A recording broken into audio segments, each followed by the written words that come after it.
All right, so I'm going through my record collection and I came across this gem, Tony Bennett, with Ralph Sharon and his orchestra, Carnegie Hall, recorded live in June 9th, 1962.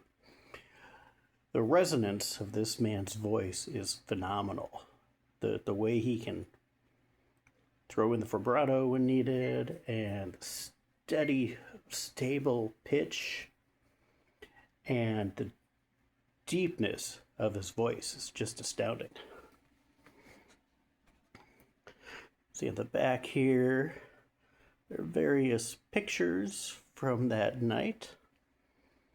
Looks like a few of them are from the recording studio, which is probably set up in back where they were doing all the sound work. And then him working with the group a little bit. And then getting out there and doing the show. And yeah, if you ever come across this record or this recording someplace, I recommend it if you're a Tony Bennett fan. It's a great sounding album, and I highly recommend it.